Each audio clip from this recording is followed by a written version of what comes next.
Are you tired of the drama in your love life? The frustration in your friendships? The constant tension with your family? Does it ever feel like your own peace of mind is being held hostage by someone else's mood? You're left walking on eggshells, emotionally exhausted, or getting into the same pointless arguments again and again. You want harmony, you want connection, but instead, you're stuck in a minefield of unmet expectations and draining conflicts. It's this quiet exhaustion, this feeling that something so vital to our happiness has become the biggest source of our stress. What if I told you this isn't some unique, modern problem? 2,000 years ago, the ancient Stoics, absolute masters of inner peace, faced these exact same challenges. They knew that human nature, with all its passions and flaws, was a constant. But instead of trying to change other people, they took a different path. They built a powerful toolkit to create an unshakable inner fortress, a way to handle the messy reality of human connection with wisdom and grace. The secret, they realized, isn't about controlling others. It's about mastering yourself. This guide unlocks that timeless wisdom. We're not talking about tricks or manipulation. We're going on an inward journey to discover 12 core Stoic principles that will empower you to find unshakable peace and build deeper, more meaningful connections. This isn't a quick fix. It's a profound shift in how you see everything. It's about building relationships that are not just strong, but virtuous and deeply fulfilling. So stick with me as we learn to navigate the beautiful, messy, and rewarding landscape of human relationships with the Stoics as our guide. Section 1. The Dichotomy of Control, Reclaiming Your Peace. So, where do we begin? With the first and most foundational principle of all, the dichotomy of control. This is the bedrock of Stoicism and the master key to finding peace in your relationships. The great Stoic teacher Epictetus put it simply: some things are up to us and some things are not up to us. This idea solves the anxiety that comes from trying to manage the unmanageable. How often have you worried about whether your partner will text back, if a friend was offended by something you said, or why a family member keeps making choices you disagree with? All that mental pain comes from one single mistake: focusing our energy on things we will never, ever be able to control. You can't control what other people think, feel, say, or do. Trying to is a fool's errand, a guaranteed recipe for suffering. So what can you control? Your own thoughts, your judgment, your intentions, your responses. That's it. That is your kingdom, and you are its ruler. By focusing only on this inner world, you reclaim all the energy you were wasting on battles you could never win. You stop being a puppet of circumstance and become the master of your own mind. Think about a romantic relationship. This is where the principle becomes a game changer. Let's say you feel that spike of jealousy because your partner is talking to someone else at a party. The untrained response is to fixate on what you can't control: their conversation, their intentions, the other person. This spirals into suspicion and probably a tense argument later. The Stoic response is to immediately turn inward. You can't control your partner, but you can control your response to that feeling of jealousy. You can question that first impression. You can remind yourself of the trust you've built. You can choose to act with dignity, not insecurity. You focus on being a trustworthy partner, which is completely in your power. In friendships, this helps you handle disagreements. Imagine a close friend suddenly grows distant. The typical reaction is to obsess. What did I do? Are they mad at me? The Stoic approach is to accept that their behavior is their own. What you control is your side of the street. You can reach out with kindness and open the door for a conversation. You can say, "I feel some distance between us, and I really value our friendship. I'm here if you want to talk."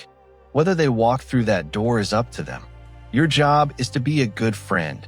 Their reaction isn't in your domain. This frees you from the agony of guessing games. And with family, the dichotomy of control is an absolute survival tool. You cannot change your critical mother-in-law, or your politically charged uncle. You've probably already learned that the hard way. A Stoic accepts this reality without bitterness. When your uncle starts a controversial rant at dinner, you can't control his words, but you control your response. You can politely change the subject. You can listen without engaging. You can calmly say, "I'd rather we didn't discuss this tonight." Your peace of mind doesn't depend on him changing. It depends on you mastering your reaction. That isn't weakness, it's the ultimate strength. The actionable step is simple, but it's profound. As you go through your day, constantly ask yourself, is this in my control or not? If it's not, practice letting it go. If it is, give it your full, focused attention. This one habit will become the anchor for your peace. Section 2. Amor Fati, to love what is. Our second principle is one of the most beautiful and challenging in all of Stoicism, Amor Fati. It translates to a love of one's fate. This isn't about being passive. It's about actively embracing everything that happens, the good, the bad, the messy, as if you chose it. The Roman Emperor Marcus Aurelius wrote, "Accept the things to which fate binds you, and love the people with whom fate brings you together, but do so with all your heart." What problem does this solve? Our endless war with reality. We're always wishing things were different. I wish my partner was more romantic. I wish my friend was more reliable. This constant friction between what we want and what is creates a state of chronic disappointment. Amor Fati invites us to stop fighting and embrace reality. This applies powerfully to the people in our lives.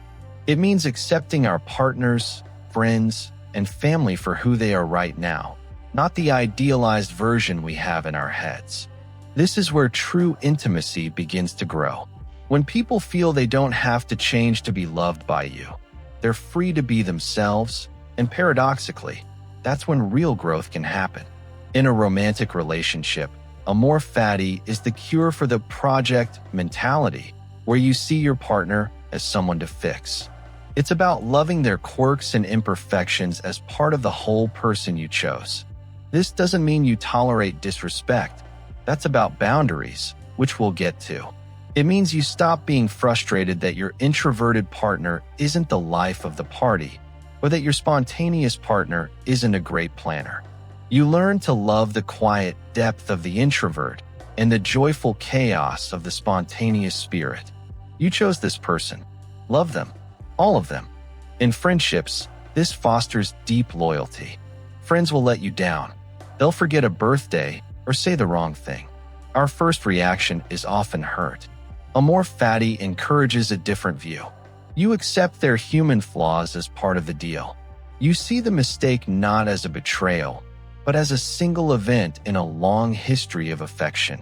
This lets you forgive more easily and appreciate the friendship for what it is, imperfections and all.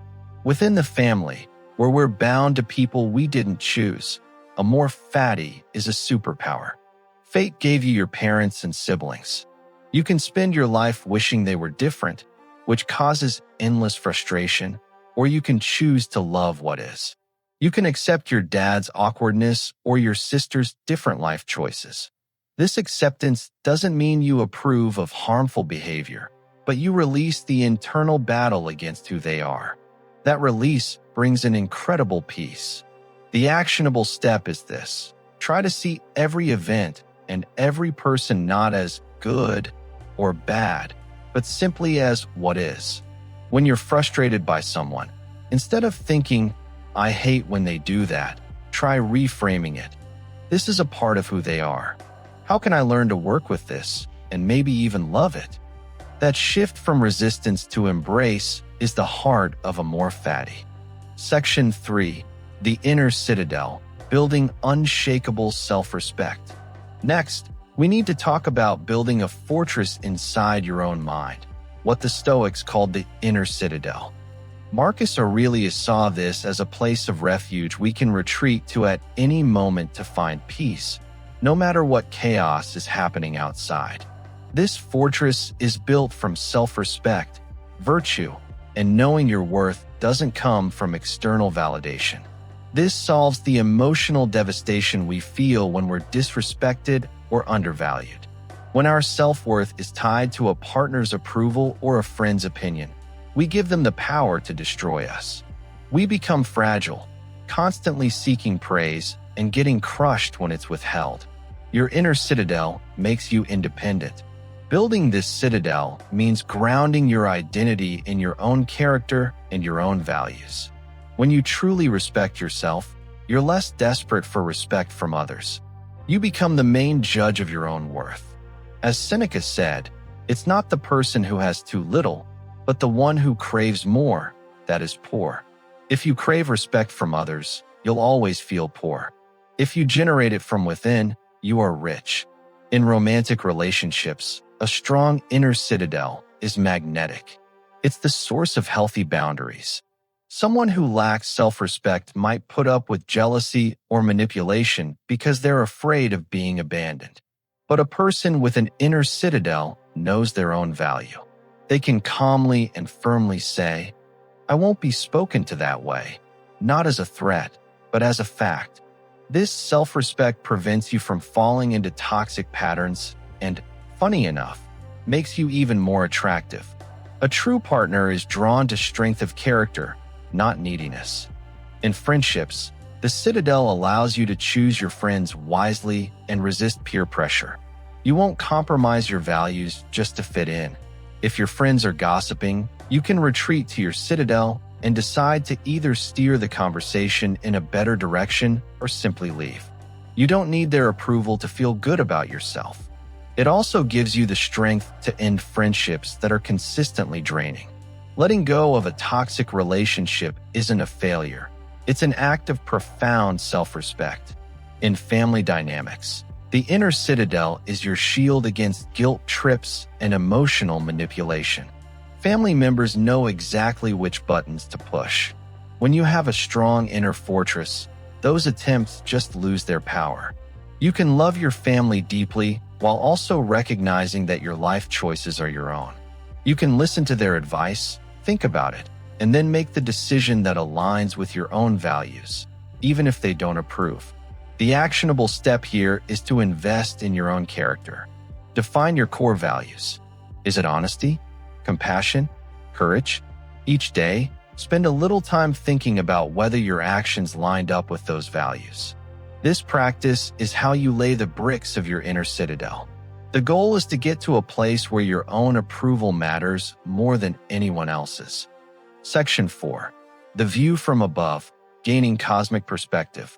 Our fourth principle is a powerful visualization exercise the Stoics called the view from above. Marcus Aurelius did this all the time.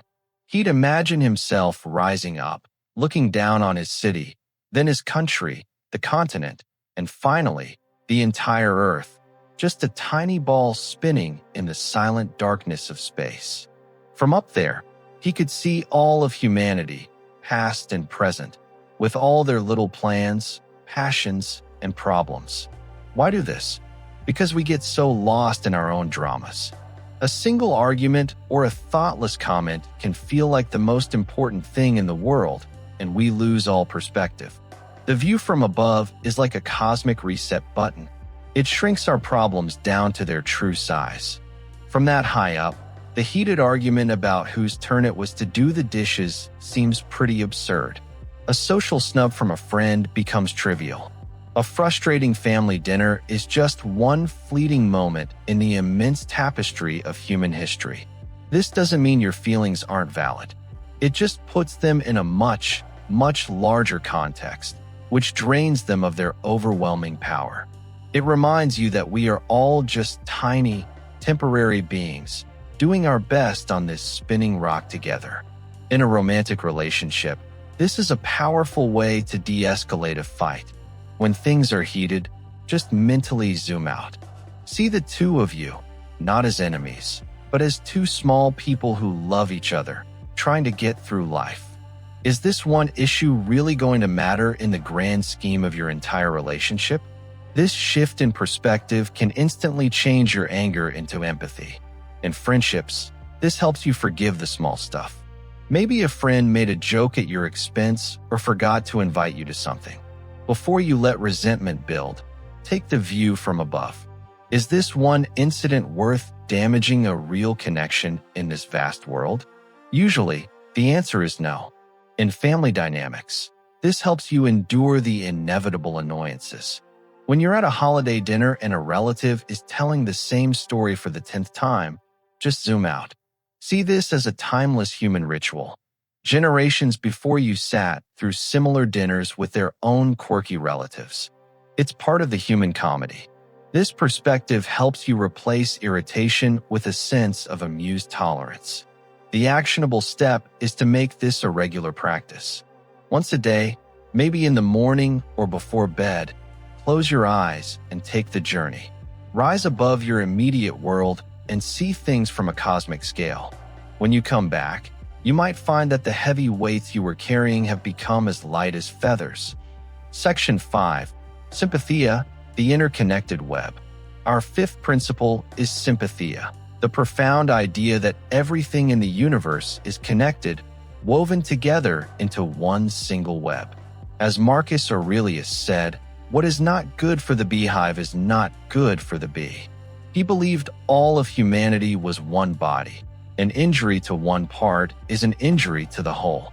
This directly attacks the problem of selfishness and us versus them thinking in our relationships. We often operate from a narrow viewpoint. My needs, my feelings. Sympatheia dissolves those barriers. It reminds us that our partner's well-being, our friend's happiness, and our family's stability are all tied to our own. Practicing sympatheia means acting with the understanding that helping someone else is, in a very real way, helping yourself. It encourages kindness and fairness not just because it's the right thing to do, but because it's the rational thing to do. Harming someone else is like your left hand hurting your right. It's self-defeating. In romantic relationships, sympatheia turns a negotiation into a true partnership. Instead of asking, "What am I getting out of this?" the question becomes, "What can we build together?" When your partner is struggling, it's not just their problem, it's our problem. Their pain is your pain. Their success is your success. This creates a powerful sense of teamwork and mutual support. In friendships, sympatheia is the foundation of community. It's knowing that your friends' successes don't take away from yours. They enrich the whole group. It pushes you to celebrate their wins without jealousy and support them in their failures without judgment. When you see your friends as part of your web, you're more likely to be vulnerable, ask for help, and offer it freely. In family dynamics, sympatheia asks us to look past old arguments and see the shared bond. It reminds us that even the most difficult family member is part of our web. This allows us to approach them with some compassion, even while holding firm boundaries. We can act for the good of the whole family, because what's good for the family unit ultimately benefits us, too. The actionable step is to actively look for connection. In every interaction, remind yourself, this person is part of my web. Their well-being is connected to mine. Before you criticize, try to see things from their perspective. Ask yourself, what would be good for the hive here? This shift from me to we is the core of sympatheia. Section 6. Virtue as the sole good, building on bedrock. Our sixth principle is one of the most radical in Stoicism. The belief that the only true good is virtue, and the only true evil is vice. Everything else, health, wealth, reputation, even relationships, is considered indifferent. This doesn't mean they don't matter, but that they aren't good or bad on their own. What matters is the virtue with which we use them. This idea tackles a huge problem. We often build our relationships on the wrong foundation, like pleasure, status, or curing loneliness. The Stoics would say that's like building a house on sand. When the storms of life hit, illness, money troubles, boredom, those relationships collapse. A relationship built on virtue, however, is built on solid bedrock. The four Stoic virtues are wisdom, justice, courage, and temperance. A virtuous relationship is one where two people are committed to helping each other become wiser, more just, more courageous, and more self-controlled. The goal isn't just mutual happiness, but mutual growth. That is a much higher and more durable purpose for any connection. In romantic relationships, this means choosing a partner for their character. Are they kind, honest? Do they take responsibility? Do they inspire you to be a better person? That's the Stoic checklist. A virtuous partnership is a team dedicated to mutual improvement. You face life's challenges together, using every obstacle as a chance to practice courage and wisdom. In friendships, this is the difference between a drinking buddy and a true friend. Seneca said these true friendships, based on virtue, are rare and precious. These are the friends who make you a better person. They're honest with you, even when it's hard. This kind of friendship isn't about convenience. It's about a shared commitment to living a good life. With family, we can't choose them based on virtue, but we can choose to interact with them from a place of our own virtue. Your job is to be a just son, a courageous sister, a patient mother. You focus on your own actions within the family, no matter how others behave. You can be the stable, rational one.